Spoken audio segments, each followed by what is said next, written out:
السلام علیکم ورحمۃ اللہ وبرکاتہ۔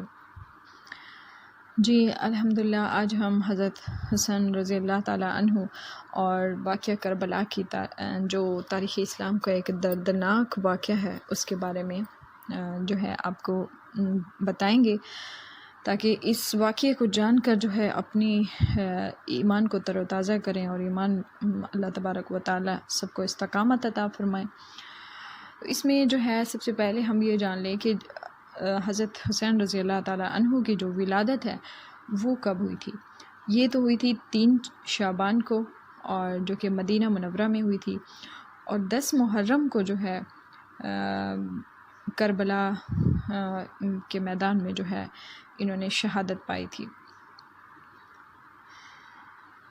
اب یہ حسن بن علی محمد صلی اللہ علیہ وسلم جو ہے یہ آپ صلی اللہ علیہ وسلم کے چھوٹے نواسے تھے، اور علی بن ابی طالب اور فاطمہ زہرا کے چھوٹے بیٹے تھے۔ حسن نام تھا اور ابو عبداللہ کنیت تھی۔ ان کے بارے میں حضور صلی اللہ علیہ وسلم کا ارشاد ہے کہ حسین منی و انا من حسین، احب اللہ من احب حسین صبتم من الاسباط، یعنی حسین مجھ سے ہے اور میں حسین سے ہوں، جو حسین سے محبت کرے گا اللہ اس سے محبت کریں گے۔ حسین میری نسلوں میں سے ایک نسل ہے۔ پھر اس کے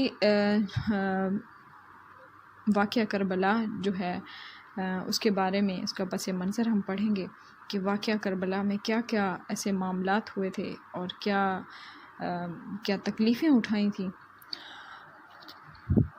کیونکہ یہ اقتدار کی جنگ نہیں تھی، یہ نظریات کا ایک ٹکراؤ تھا، یہ حق و باطل کا معرکہ تھا، اور یزید جو کہ ظلم کا استعارہ تھا، اور حضرت حسین رضی اللہ تعالی عنہ جو کہ امن کے پیکر تھے۔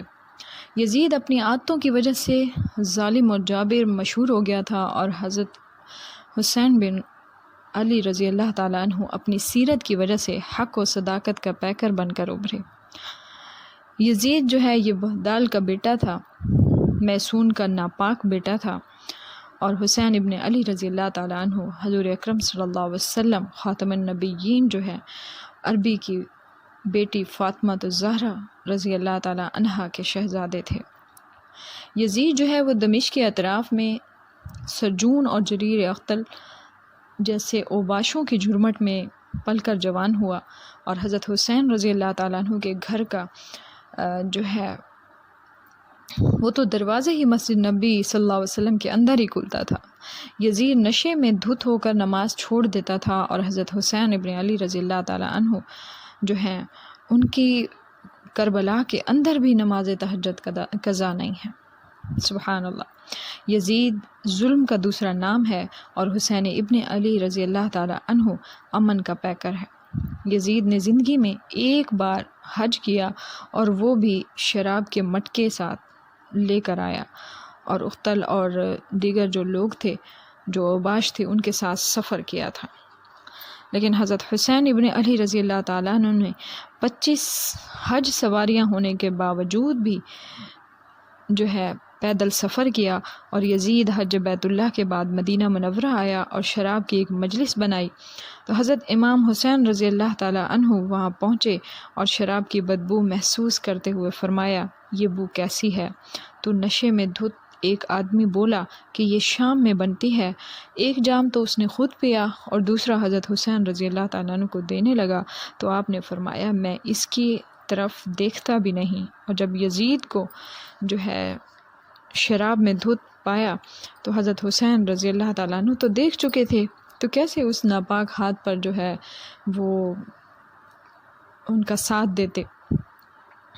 حضرت امام حسین رضی اللہ تعالیٰ نے جس ماحول میں پرورش پائی تھی وہ تو شرعی ماحول تھا، بالکل اسلامی ماحول تھا، اور یزید کے دوست بھی عیاش تھے، اور اس کی تو ہڈیوں میں رچی بسی تھی شراب، اور یہ بدکاری میں لگا رہتا تھا۔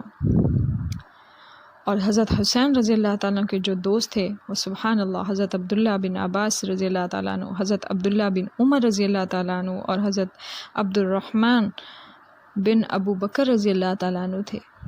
یزید تو جوا کھیلتا رہا، شراب نوشی کرتا رہا اپنی زندگی میں، اور حسین ابن علی رضی اللہ تعالیٰ عنہ کی تو مسجد نبوی کے ممبر میں بھی حضور صلی اللہ علیہ وسلم کے پہلو میں بیٹھے رہتے تھے۔ سبحان اللہ۔ تو آپ صلی اللہ علیہ وسلم نے خطبہ فرما رہے تھے، تو اس خطبے کو چھوڑ کر آپ صلی اللہ علیہ وسلم نے حضرت حسین رضی اللہ تعالیٰ عنہ کو اٹھا لیا، کیونکہ وہ کم عمری کی وجہ سے کبھی گرتے سنبھلتے آ رہے تھے۔ تو ایک اور واقعہ ہے کہ جس میں حضرت عبداللہ بن شداد رضی اللہ تعالیٰ عنہ کہتے ہیں کہ حضور صلی اللہ علیہ وسلم سجدے میں تھے، اور سجدہ اتنا طویل ہو گیا کہ ہمیں لگا یا تو وحی کا نزول ہو رہا ہے یا پھر اللہ کا حکم آ گیا ہے اور آپ صلی اللہ علیہ وسلم کی روح قبض کر لی گئی ہے۔ لیکن جب نظریں اٹھا کر دیکھا تو آپ صلی اللہ علیہ وسلم کی پشت پر جو ہے حضرت حسین ابن علی رضی اللہ تعالیٰ عنہ بیٹھے ہیں، اور میرے آقا اس لیے سجدے کو طویل کر رہے تھے۔ اللہ اکبر۔ حسین رضی اللہ تعالیٰ عنہ کے لیے پیغمبر کے سجدوں کا طویل اتنا ہونا یقیناً ان کی محبت کی واضح نشاندہی ہے کہ وہ کس قدر بچوں سے انس کرتے تھے، اور خاص کر حضرت حسین رضی اللہ تعالیٰ عنہ سے ان کا کتنا پیار تھا۔ اور پھر فرمایا کہ ایک بار حضور اکرم صلی اللہ علیہ وسلم کو دیکھا کہ حضور اکرم صلی اللہ علیہ وسلم اپنے مبارک کندھوں پر حسین ابن علی رضی اللہ تعالیٰ عنہ کو بٹھائے ہوئے لے کے جا رہے ہیں، اور حضور صلی اللہ علیہ وسلم کی زلفوں کو حسین ابن علی رضی اللہ تعالیٰ نے پکڑا ہوا ہے، جیسے بچہ جو ہے وہ مٹھی میں بال پکڑ لیتا ہے۔ تو حضرت عمر رضی اللہ تعالیٰ عنہ دیکھ کر مسکرائے اور کہنے لگے کہ واہ واہ کیسی سواری میسر آئی ہے تو حسین ابن علی رضی اللہ تعالیٰ عنہ کو۔ تو آپ صلی اللہ علیہ وسلم نے فرمایا، آپ صلی اللہ علیہ وسلم بھی جواب میں مسکرائے اور کہا، اے عمر سواری تو دیکھتے ہو، کیا تم نے سوار نہیں دیکھا؟ اللہ اکبر۔ تو یقیناً اتنی محبت کرنے والے نبی کریم صلی اللہ علیہ وسلم اپنے نواسوں سے، تو جن لوگوں نے ان پر مظالم ڈھائے ان پر کتنی بد دعائیں پڑی ہوں گی۔ حضور اکرم صلی اللہ علیہ وسلم نے کہاں ان کے ایسے لوگوں کی شفاعت کرنی ہے۔ ایک مرتبہ کا واقعہ ہے کہ حضرت اسامہ بن زید بن حارثہ رضی اللہ تعالیٰ عنہ فرماتے ہیں کہ رات کا ایک پہر گزر گیا اور مجھے حضور صلی اللہ علیہ وسلم سے کوئی کام تھا۔ میں حضور اکرم صلی اللہ علیہ وسلم کی خدمت میں حاضر ہوا، اور کیا دیکھتا ہوں کہ حضور صلی اللہ علیہ وسلم تشریف لائے اور چادر اوڑھی ہوئی ہے۔ تو میں نے اپنی حاجت کہی تو حضور اکرم صلی اللہ علیہ وسلم نے میری حاجت پوری کر دی۔ لیکن ایک منظر میں نے اور دیکھا، وہ یہ کہ جو حضور صلی اللہ علیہ وسلم نے جو چادر اوڑھی ہوئی تھی اس کے پہلوؤں کے دونوں اطراف ابھار تھا، ایسا لگا جیسے اندر کوئی ہو۔ مجھ سے نہ رہا گیا، میں نے پوچھا چادر کے اندر کیا ہے؟ تو حضور اکرم صلی اللہ علیہ وسلم نے چادر کو کھول دیا۔ تو اسامہ بن زید بن حارثہ رضی اللہ تعالیٰ عنہ کہتے ہیں کہ میں نے اپنی آنکھوں سے دیکھا کہ ایک پہلو سے امام حسن رضی اللہ تعالیٰ عنہ کو لیے ہوئے تھے اور دوسرے پہلو سے امام حسین رضی اللہ تعالیٰ عنہ لپٹے ہوئے تھے۔ فرمایا یہ میرے لیے ہیں، میری ہی بیٹی کے بیٹے ہیں۔ اے اللہ، میں ان سے پیار کرتا ہوں، تو بھی ان سے پیار کر، اور جو ان سے پیار کرے تو اس سے بھی پیار کر۔ تو ان کی محبت کا درس دیا۔ فرمایا کہ ان سے پیار کرنے والا مجھ سے پیار کرنے والا ہے، اور ان سے بغض رکھنے والا مجھ سے بغض رکھنے والا ہے۔ ان کو تکلیف دینے والا، حضور اکرم صلی اللہ علیہ وسلم نے کہا کہ وہ یقیناً قیامت تک تکلیف اٹھائے گا۔ اور ایک واقعہ ہے کہ جیسے حضرت فاطمہ الزہرا رضی اللہ عنہ کے گھر کے قریب سے گزرے تو حضرت امام حسین رضی اللہ عنہ کے رونے کی آوازیں آ رہی تھیں۔ تو آقا کریم صلی اللہ علیہ وسلم نے فرمایا کہ فاطمہ، حسین رضی اللہ عنہ کو چپ کراؤ۔ تم جانتی ہو کہ حسین رضی اللہ تعالیٰ عنہ کا رونا مجھے دکھ دیتا ہے، کیونکہ حضور اکرم صلی اللہ علیہ وسلم جانتے تھے کہ یہ کس قدر تکلیفوں سے گزریں گے اور کس قدر دکھ سہیں گے، اور زمانے نے وہ گھڑیاں بھی دیکھیں کہ حضرت حذیفہ بن یمان رضی اللہ تعالیٰ فرماتے ہیں کہ میں نماز مغرب کی ادائیگی کے لیے حضور اکرم صلی اللہ علیہ وسلم کے ہاں حاضر ہوا، اور یہ اجازت میں نے اپنی ماں سے خاص طور پر اس شرط پر لی تھی کہ امی آپ مجھے اجازت دیں کہ میں حضور اکرم صلی اللہ علیہ وسلم کی خدمت میں حاضر ہو کر مغرب کی نماز بھی ادا کروں، اور یہ بھی عرض کروں گا کہ مجھے اور میری ماں کو بخشش کی دعائیں دیجیے۔ ماں نے اس شب پر اجازت دی کہ میں حضور اکرم صلی اللہ علیہ وسلم کی خدمت میں حاضر ہو گیا اور نماز مغرب ادا کی۔ ابھی تک وہ آرزو کہتے میرے دل میں تھی کہ میں اپنی ماں کی اور اپنی بخشش کی دعا کرواؤں گا، لیکن حضور صلی اللہ علیہ وسلم اس قدر مصروف تھے کہ میں عرض نہ کر سکا۔ نماز عشاء کا وقت ہو گیا، پھر نماز پڑھی اور سلام پھیرا اور میرے دل میں پھر خیال آیا کہ ماں سے ایک نماز کی چھٹی لی تھی، نمازیں بھی 2 ہو گئیں، تو ماں نے جاتے ہی پوچھا۔ اتنے میں حضور اکرم صلی اللہ علیہ وسلم اٹھے اور چل دیے۔ اب بار بار یہ خیال آ رہا تھا کہ ماں کو کیا جواب دوں گا۔ جب حضور اکرم صلی اللہ علیہ وسلم چل پڑے تو غیر ارادی طور پر میں بھی ان کے پیچھے وہ کہتے چل پڑا۔ چلنے میں تھوڑی سی رفتار تیز ہو گئی، جس سے قدموں کی ایک آواز پیدا ہوئی، اور آواز سن کر حضور اکرم صلی اللہ علیہ وسلم نے رخ پھیرے بغیر فرمایا، میرے پیچھے کون آ رہا ہے؟ پھر خود ہی کہا، حذیفہ تو نہیں؟ میں نے کہا، جی جی حضور اکرم صلی اللہ علیہ وسلم میں ہی ہوں۔ فرمایا، کیا کام ہے؟ اللہ مجھے بھی بخش دے اور تیری ماں کو بھی بخش دے۔ اب جو کام تھا وہ کہنے سے پہلے ہی ہو گیا۔ یعنی ابھی اس حذیفہ رضی اللہ تعالیٰ نے ابھی کہا بھی نہیں تھا کہ حضور اکرم صلی اللہ علیہ وسلم نے دعا دی اور ارشاد فرمایا، حذیفہ ابھی ایک فرشتہ آیا ہے جو اس سے قبل دھرتی پر پہلے کبھی نہیں آیا۔ آج پہلی مرتبہ اللہ سے اجازت لے کر 2 کام کرنے آیا، ایک تو مجھے سلام کرنے آیا ہے اور دوسرا خوشخبری دینے آیا ہے کہ آپ کی بیٹی فاطمہ الزہرا رضی اللہ تعالیٰ عنہ جنتی عورتوں کی سردار ہوں گی، اور امام حسن اور حسین رضی اللہ تعالیٰ عنہ جنتی جوانوں کے سردار ہوں گے۔ اللہ اکبر! ایک طرف تو ناپاک یزید اور دوسری طرف محمد عربی صلی اللہ علیہ وسلم کا نواسا علی المرتضیٰ کے خون کی تاثیر کہ اللہ کے محبوب نے حسین ابن علی رضی اللہ تعالیٰ عنہ کو اپنا لعاب دہن دیا۔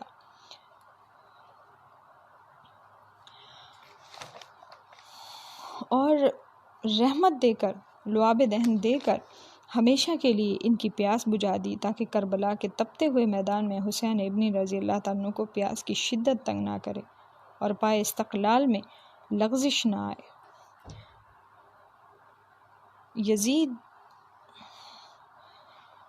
یزید کے جب تخت نشین ہوتا ہے تو اس کو یہ فکر ہوتی ہے کہ امام حسین رضی اللہ تعالیٰ عنہ، حضرت عبداللہ بن زبیر رضی اللہ تعالیٰ عنہ، حضرت عبداللہ بن عمر رضی اللہ تعالیٰ عنہ اور حضرت عبداللہ بن عباس رضی اللہ تعالیٰ عنہ یہ میری بیعت کریں۔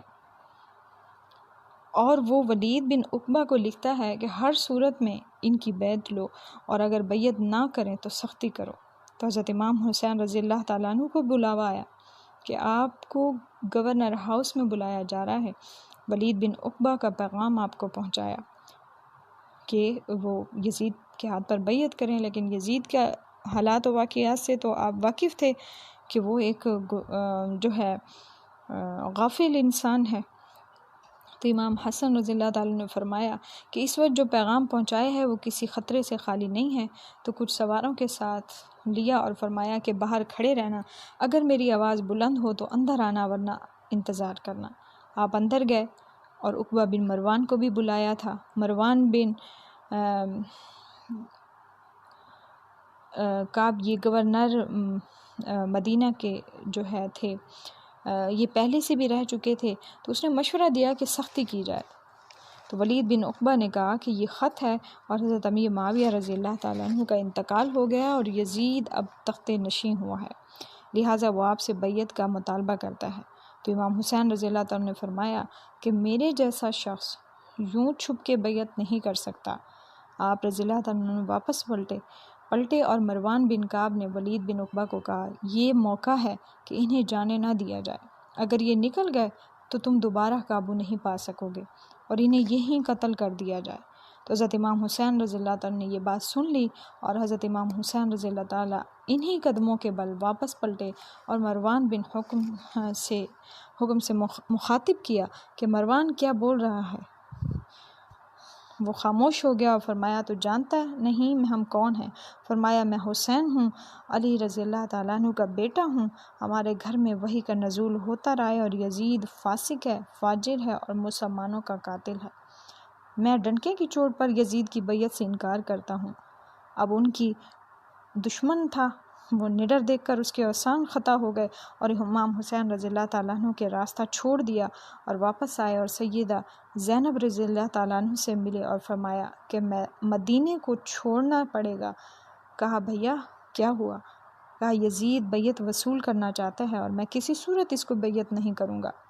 رسول اکرم صلی اللہ علیہ وسلم کا مدینہ ہمارے خون سے لالا و زار بنے گا۔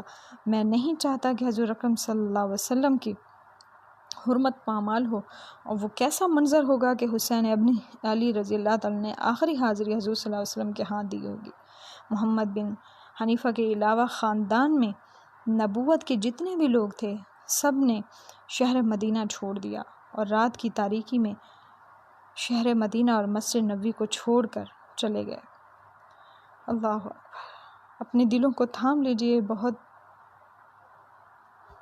آپ اس آڈیو میں سنیں گے کہ کس قدر تکلیف دہ لمحے تھے اور کہاں سے یہ دیکھیں کربلا کا آغاز ہو رہا ہے۔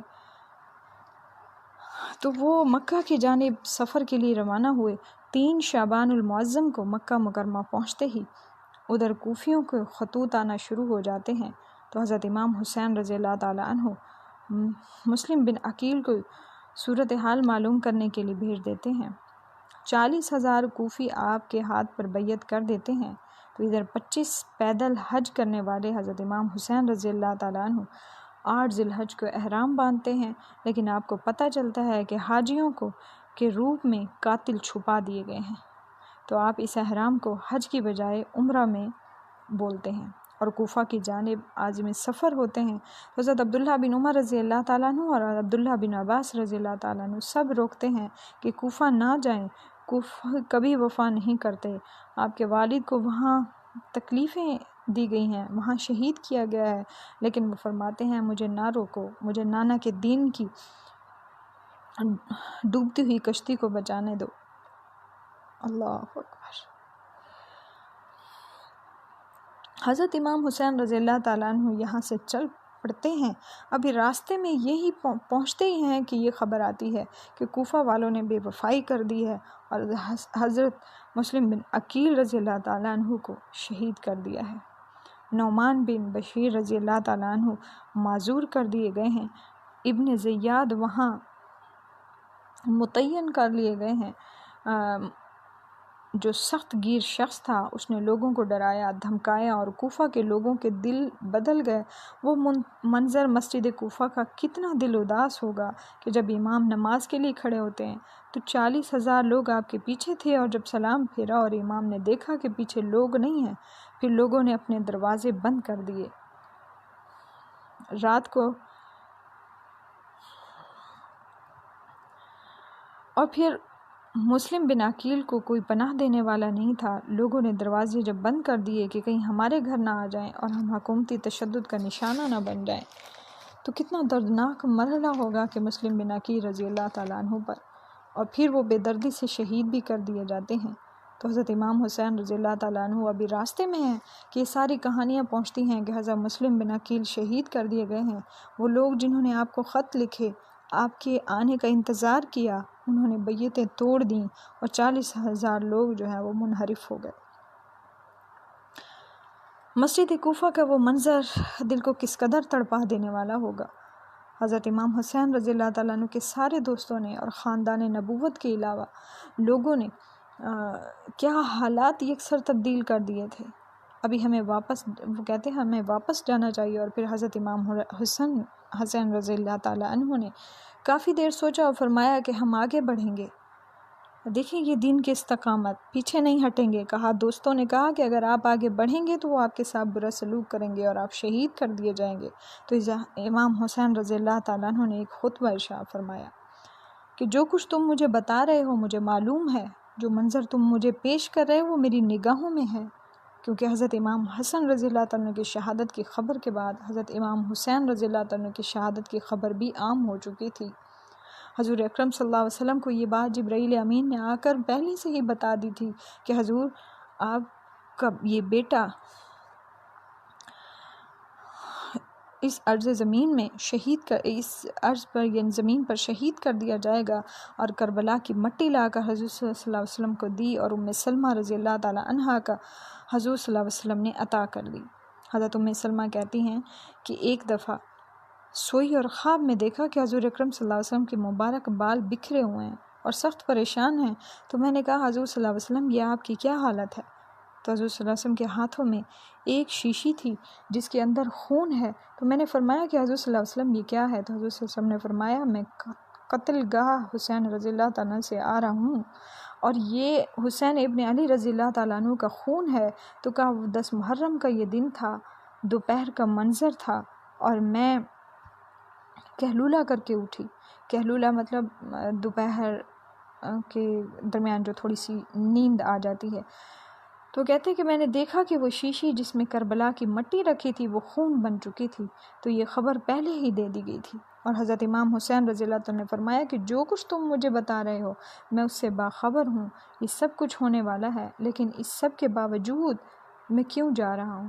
تو ایک تاریخ ساز جملہ ہے کہ کربلا کے فلسفے کو ہمارے سامنے رکھتا ہے، اور حضرت امام حسین رضی اللہ تعالیٰ نے فرمایا کہ قیامت تک ظلم، جبر اور ناانصافی کے خلاف کھڑے ہونے والوں کے لیے کوئی نمونہ تو ہو۔ میری زندگی قیامت تک ظلم اور جبر کے خلاف کھڑی ہونے والوں کے لیے ایک نمونہ رہے گی۔ تو حضرت امام حسین رضی اللہ تعالیٰ نے اپنے خون سے اور حق اور باطل کے درمیان ایک لکیر کھینچ دی۔ پھر حضرت امام حسین رضی اللہ تعالیٰ عنہ آگے بڑھے اور کربلا کے میدان میں خیمہ زن ہوئے، اور 7 محرم کو پانی بند کر دیا گیا۔ پانی تو بند ہوا، کھانا بھی میسر نہ ہوا۔ فرات کی نہر سامنے اپنے موجوں کے ساتھ چمک رہی تھی، لیکن ایک قطرہ آل رسول صلی اللہ علیہ وسلم کو نہیں دیا گیا۔ ایسے بھی واقع ہوتے ہیں کہ نواسے ہوں ساقی حوض کوثر کے اور انہیں پانی میسر نہ ہو، یہ ان کی عظمت اور صبر کا امتحان ہے۔ تو حضرت امام حسین رضی اللہ تعالیٰ عنہ خیمہ زن ہوئے، اور 3 دن تک پانی بند رہا، اور دشمنان اسلام رات کی تاریکی میں آل رسول صلی اللہ علیہ وسلم پر حملہ کرنا چاہتے تھے، لیکن آپ نے کہا ہمیں اللہ کے حضور عبادت اور ذکر کے لیے وقت دیا جائے۔ ساری رات ذکر اور عبادت میں گزرتی ہے۔ رات کی تاریکی میں چراغ بجھا دیے جاتے ہیں، اور دوستوں سے کہتے ہیں کہ ان کی دشمنی میرے ساتھ ہے، انہیں میرا خون چاہیے، اور اگر تم رات کی تاریکی میں نکل جاؤ تو میں تم سے کوئی مواخذہ نہیں کروں گا، اور یہ بھی تمہارا پیچھا نہیں کریں گے۔ وہ اس لیے کہ ان کو مطلوب ہی میں ہوں۔ جب چراغ جلایا تو دیکھا کہ کوئی بھی نہیں گیا۔ مسلم بھی کھڑے ہیں اور کہتے ہیں کہ اگر ہمارے بدن کو 70 بار بھی کاٹا اور جلایا جائے اور ہواؤں میں اڑا دیا جائے پھر بھی آپ کا ساتھ یہاں سے نہ چھوڑیں گے۔ اللہ اکبر! دیکھیں استقامت دین کی کہ کس قدر اپنے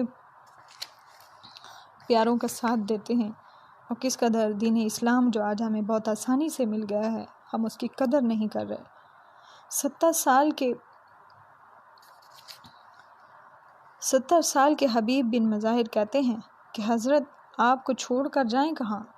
کوئی ساتھ چھوڑنے کے لیے تیار نہیں۔ پیاس ہے، سخت گرمی ہے، کربلا کا ماحول ہے، 72 افراد اور خاندان کی خواتین میدان کربلا میں خیمہ زن ہوئیں۔ دوسری طرف لشکر 22,000 کی تعداد میں ہے، اور صرف 72 پیاسے لوگوں کے لیے اتنے لوگوں کو جمع کرنے کا مقصد کیا تھا؟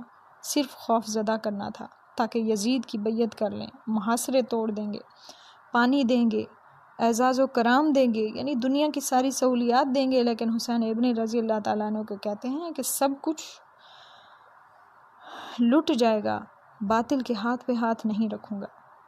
اب صبح طلوع ہوتی ہے، عاشورے کا دن چڑھتا ہے، سورج اپنی پوری طاقت کے ساتھ گرمی برسا رہا ہے۔ آج خاندان نبوت کے لوگوں کا صبر دیکھنا ہے۔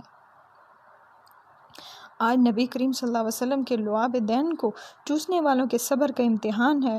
حسین ابن علی رضی اللہ تعالیٰ عنہ پکارتے ہیں کہ میں نے تمہارا کچھ نہیں بگاڑا، کسی کا خون نہیں کیا۔ پھر زمانے نے یہ منظر بھی دیکھا کہ حضرت امام حسین رضی اللہ تعالیٰ عنہ اپنے 18 سالہ جوان بیٹے علی اکبر رضی اللہ تعالیٰ عنہ کو میدان عمل میں بھیج رہے ہیں، اور پھر جب حضرت علی اکبر رضی اللہ تعالیٰ عنہ اکبر گھوڑے کے زین سے فرش زمین پر گراتے ہیں تو باپ کو آواز دیتے ہیں، اور حضرت امام حسین رضی اللہ تعالیٰ عنہ آگے جا کر بیٹے کی لاش اٹھاتے ہیں اور اپنے کندھوں پر اٹھا کر خیموں تک لاتے ہیں اور کہتے ہیں کہ مالک حسین رضی اللہ تعالیٰ عنہ کی یہ قربانی بھی قبول کریں۔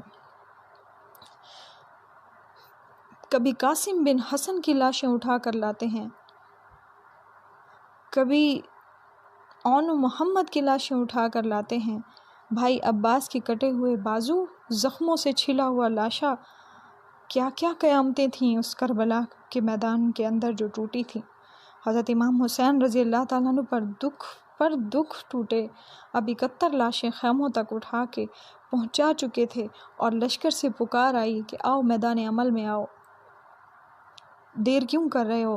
رسول اکرم صلی اللہ علیہ وسلم کی شہزادیاں جو نازوں سے پلی بڑی تھیں، آج ان پر ظلم کے پہاڑ ٹوٹے تھے، اور حضرت امام حسین رضی اللہ تعالیٰ عنہ کبھی شہر بانو کو، کبھی رباط کو دلاسا دیتے ہیں، کبھی حضرت زینب رضی اللہ تعالیٰ عنہ کو کہتے ہیں کہ زینب کربلا کہ اس میدان میں بڑے حوصلے کے ساتھ اپنے بھائی کے ساتھ کھڑی رہو۔ اپنے 2 بیٹے راہ خدا میں پیش کیے، لیکن جس جرت کے ساتھ وہ یہ سارا منظر دیکھتی ہیں وہ صرف ان کا صبر تھا، لیکن اب جو منظر تھا اس میں زینب رضی اللہ تعالیٰ عنہ کا دل بھی ڈول گیا۔ جب حسین ابن علی رضی اللہ تعالیٰ عنہ گھوڑے پر بیٹھنے لگے تو گھوڑے پر بٹھانے والا کوئی نہ تھا، اور جو بھی سوار جاتا واپس اس کی لاش ہی آتی، اور حسین ابن علی رضی اللہ تعالیٰ عنہ لے کر آتے ہیں۔ آج حسین ابن علی رضی اللہ تعالیٰ عنہ جا رہے ہیں، زندگی کا سارا سرمایہ لٹ رہا ہے۔ حضرت زینب رضی اللہ تعالیٰ عنہ سنبھل نہیں رہی۔ حضرت امام رضی اللہ تعالیٰ عنہ اٹھے اور حضرت زینب رضی اللہ تعالیٰ عنہ کو صبر کی تلقین کی اور کہا کہ صبر ہی بہتر ذریعہ ہے اور اللہ کی قربت کا بہترین سبب ہے۔ آج دیکھیں ہمیں دنیا میں تھوڑی سی تکلیفیں آتی ہیں اور ہم اپنی قسمت پہ شکوہ کرنے بیٹھ جاتے ہیں، اور پھر دیکھیں ان چیزوں سے ہمیں حوصلہ ملتا ہے۔ پھر اس واقعے میں بتایا کہ حضرت امام حسین رضی اللہ تعالیٰ نے فرمایا کہ میرے بعد تم نے اس ذمہ داری کو سنبھالنا ہے اور ان شہزادیوں کے پردے کی تم نے حفاظت کرنی ہے۔ اور پھر گھوڑے کی زین کس کر امام حسین رضی اللہ تعالیٰ عنہ لشکر کی جانب بڑھتے ہیں۔ اب خیموں سے سسکیوں کی آوازیں آ رہی ہیں کہ ان کا سردار تاجدار آج سب کچھ چھوڑ کر کربلا کے میدان کی طرف بڑھ رہا ہے۔ 22,000 کا لشکر امام حسین رضی اللہ تعالیٰ عنہ پر ٹوٹ پڑتا ہے۔ آپ پھر فرماتے ہیں میں نے کسی کو قتل نہیں کیا، خون نہ حق نہیں بہایا، میرے خون کے در پہ کیوں ہو، اپنی آخرت کیوں برباد کرتے ہو؟ تم جانتے نہیں ہو میں کون ہوں، میں تمہارے نبی صلی اللہ علیہ وسلم کا نواسہ ہوں۔ لیکن ابن زیاد کہتے ہیں کہ مقابلے میں آؤ۔ پھر حضرت امام حسین رضی اللہ تعالیٰ عنہ مقابلے میں آتے ہیں، اور جب گھوڑے کو ایڑ لگا کر دشمن پر ٹوٹتے ہیں تو پھر ایسا منظر ہوتا ہے کہ وہ بھیڑ بکریوں کی طرح آگے بڑھتے ہیں۔ 71 زخم کلیجے پر لیے شجاعت کا یہ پیکر جب میدان میں آتا ہے تو آواز آتی ہے یہ کون ذی وقار ہے، یہ حسین ابن علی رضی اللہ تعالیٰ عنہ ہیں۔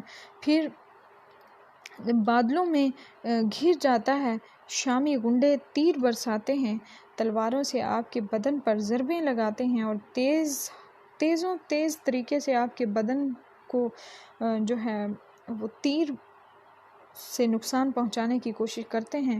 جب گھوڑے کی زین پر سے فرش زمین پر آئے تو بدن آپ کا چھلنی ہو گیا، اور زمین پر گرتے ہی پیشانی سجدے میں رکھتے ہیں اور پکارتے ہیں مالک، گھر لٹا کے، بچے لٹا کے، خاندان سب کچھ قربان کر کے، اپنے بدن کو زخموں سے چھلنی کروا کے تیرے حضور صلی اللہ علیہ وسلم کو سر جھکا کے یہ اقرار کرتا ہوں کہ حسین تیری تقدیر پر راضی ہے۔ سبحان اللہ۔ مالک تو ہی بتا سکتا ہے کہ تو حسین پر کتنا راضی ہے۔ آواز آتی ہے کہ اس پیاسے پر علی شیر خدا کو ناز ہے، اس نواسے پر حضور اکرم صلی اللہ علیہ وسلم کو ناز ہے، اوروں نے بھی سجدے کیے مگر اس کا عجیب ہی انداز ہے کہ وہ سجدہ کیا جس کو خدا پر ناز ہے۔ حضرت امام حسین رضی اللہ تعالیٰ عنہ کا سر انور امام حسین رضی اللہ تعالیٰ عنہ کا سر انور جو ہے دست قاتل نے تب کاٹا جب وہ سجدے میں تھے، اور یزید نے کہا بیعت لوں گا، تو امام نے کہا نہیں کروں گا، یہ سر کٹ سکتا ہے مگر جھک نہیں سکتا۔ سر کاٹ کر نیزے کی نوک پر چڑھا دیا، اور یہ اس بات کا اعلان تھا کہ ہم جیت گئے اور حسینی ہار گئے۔ لشکر یزید سے یہ آواز آئی کہ یہ کیسا سر ہے جو کٹ کر بھی سر بلندے ہے آوازیں دیتا ہے، کٹ گیا ہے پھر بھی اونچا ہے۔ جب حضرت امام حسین رضی اللہ تعالیٰ عنہ اور باقی سب کو شہید کر دیا گیا اور سر نیزے پر چڑھا دیے گئے، تو ان کے جسموں کو گھوڑے کی تابوں تلے روندا گیا۔ روندنے سے قبل ان کے لباس اتار لیے گئے۔ تو یزید نے نہ صرف اتنا کیا بلکہ جب مدینہ منورہ پر مسلم بن عقبہ کو مقرر کیا اور کہا 3 دن کے لیے مدینہ کا حرم تمہارے لیے حلال ہوگا، جو چاہے کرنا، وہ بھی انہوں نے 10,000 تابعین اور 700 صحابہ کرام کو شہید کیا۔ اللہ ان تمام شہداء کی درجات بلند فرمائے۔ اتنے میں حضرت ابو سعید خدری رضی اللہ تعالیٰ عنہ باہر نکلتے ہیں اور ان سے پوچھا جاتا ہے کہ تم کون ہو؟ وہ فرماتے ہیں میرا نام ابو سعید خدری ہے۔ وہ کہتے ہیں نام تو سنا ہوا ہے تمہارا۔ پھر وہ داڑھی سے پکڑ کر کھینچتے ہیں اور کہتے ہیں کہ تمہارے پاس کیا ہے؟ تو ابو سعید خدری فرماتے ہیں کہ میرے پاس تو کچھ بھی نہیں ہے۔ وہ ان کے گھر کے اندر جاتے ہیں تو اندر 2 کبوتر رکھے ہوتے ہیں۔ وہ لوگ 2 کبوتر بھی لوٹ کر لے جاتے ہیں۔ اور حرم میں ایک اور تاریخی واقعہ ہے، تاریخ اسلام کا ایک اور واقعہ ہے جس میں بتایا گیا کہ حرم میں شامی فوجی داخل ہوئے تو اس وقت ایک خاتون کے ہاں ایک بچہ پیدا ہوا۔ وہ بچہ ابھی ماں کا پہلا دودھ ہی پی رہا تھا اور فوج نے کہا کہ نکالو جو کچھ تمہارے پاس ہے۔ تو خاتون نے کہا تم جانتے ہو کہ یہ بچہ کون ہے؟ تو انہوں نے کہا نہیں۔ خاتون نے کہا یہ حضرت ابن ابی کبشہ انواری ہیں، انواری کا بچہ ہے، اور وہ یہ صحابی ہیں تو جو کہ بیت الشجرہ کے موقع پر حضور اکرم صلی اللہ علیہ وسلم کے ہاتھ پر بیعت کرتے ہیں۔ تو انہوں نے اس چیز کا لحاظ بھی نہ کیا اور کہا جو کچھ ہے نکالو ورنہ تیرے بچے کو نہیں چھوڑیں گے۔ ماں بچے سے مخاطب ہو کر کہتی ہیں کہ ابھی بچہ پیدا ہوا ہے اور ماں سے پہلا دودھ ہی پیا ہے کہ بیٹے اگر میرے پاس کچھ ہوتا تو میں ضرور تمہاری جان کے لیے قربان کر دیتی، لیکن اس وقت میرے پاس کچھ بھی نہیں ہے۔ تو ایک شامی فوجی آگے بڑھا اور بچے کی ایک ٹانگ سے پکڑ کر کھینچ کر دیوار کے ساتھ پٹک کے مارا، جس سے دماغ کا بھیجا نکل گیا۔ کیا زیادتیاں نہیں کی یزید نے اور اس کے فوجیوں نے۔ تو مسجد نبوی میں بھی ممبر رسول اکرم صلی اللہ علیہ وسلم کے ساتھ گھوڑے باندھے جو مصلی رسول اکرم صلی اللہ علیہ وسلم کے قریب بیعت کرتے رہے۔ 3 دن تک مسجد میں گھوڑے بندھے رہے اور مدینہ کی حرمت پامال کی اور مکہ مکرمہ میں کعبے پر گولے برسائے کہ کعبے کا غلاف جل گیا۔ تو ابن سعد شمر خیموں میں داخل ہوا اور اسلام کی چادریں چھیننے کی کوشش کی، مخدرات اسلام کی چادریں چھیننے کی کوشش کی۔ حضرت زینب رضی اللہ عنہا نے کہا ہمارے چہرے کے رکھوالے چلے گئے ہیں، ظالموں تو خیال نہیں آتا کہ ہم رسول صلی اللہ علیہ وسلم کی بیٹیاں ہیں۔ حضرت شہربانو، حضرت زین العابدین، حضرت زینب رضی اللہ تعالیٰ عنہ، ان تینوں کو ایک اونٹ پر باندھا گیا اور باقی اونٹ پر حضور اکرم صلی اللہ علیہ وسلم کی باقی شہزادیوں کو باندھا گیا، رسیوں میں جکڑا گیا اور اونٹوں کو چلایا گیا۔ اللہ، آگے آگے شہیدوں کے سر چل رہے ہیں اور پیچھے پیچھے یہ قافلہ چل رہا ہے۔ اور جب یہ قافلہ وہاں پہنچا جہاں لاشیں پڑی تھیں، امام زین العابدین جو کہ 14 سال کے تھے اور بیمار تھے، ان کا حوصلہ نہ ہوا اور ان پر غشی آنے لگی۔ جب ان کی یہ حالت ہوئی تو پھر حضرت زینب رضی اللہ تعالیٰ عنہا، جنہوں نے ابھی تک بڑے حوصلے سے سارے مشکلات کا سامنا کیا تھا، اب ان کی آنکھوں سے آنسو بہنے لگے اور سیدہ زینب رضی اللہ تعالیٰ عنہا نے حضرت امام حسین رضی اللہ تعالیٰ عنہ کی لاش پر کھڑے ہو کر مدینے کی طرف رخ کر کے فریاد کی یا محمد، اے ہمارے نانا محترم، یہ دیکھیے آپ کا حسین پڑا ہوا ہے، بدن سے کپڑے اتار لیے گئے ہیں، حضور آپ کی اولاد کاٹ دی گئی ہے، اور پھر کہا حضور آپ کی بیٹیوں کے ہاتھ باندھ دیے گئے ہیں، اونٹوں پر کس دیا گیا ہے۔ راستے میں ایک جگہ آئی، رات گزری اور ان کو اتارا گیا تو ایک خاتون آئی اور اس نے کوئی کھانا پیش کیا ان کو اور کہا کہ میں کسی زمانے میں حضرت فاطمہ رضی اللہ تعالیٰ عنہا کی نوکرانی تھی، یعنی ان کی نوکری کیا کرتی تھی اور ان کی لونڈی تھی، اور آج مجھے پتہ چلا کہ آپ لوگ گزر رہے ہیں تو میں نے سوچا آپ کی خدمت کروں۔ اور اس عورت نے کہا کہ اس وقت سیدہ فاطمہ رضی اللہ تعالیٰ عنہا کی گود میں ایک 6-7 ماہ کی بچی تھی جس کو زینب کہا کرتے تھے۔ تو سیدہ زینب نے کہا کہ اماں اگر پہچانتی ہو تو وہ میں ہوں۔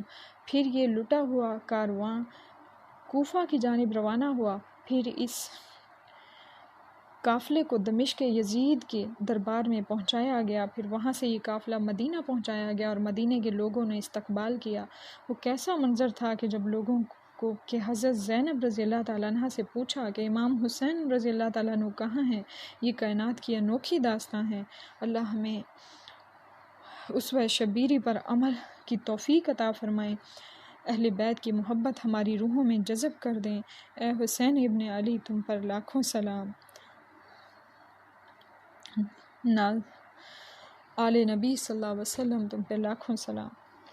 اللہ ہم سب کو بھی شہادت امام حسین رضی اللہ تعالیٰ عنہ کے اصل مقصد کو سمجھنے اور اس پر عمل پیرا ہونے کی توفیق عطا فرمائے، آمین یا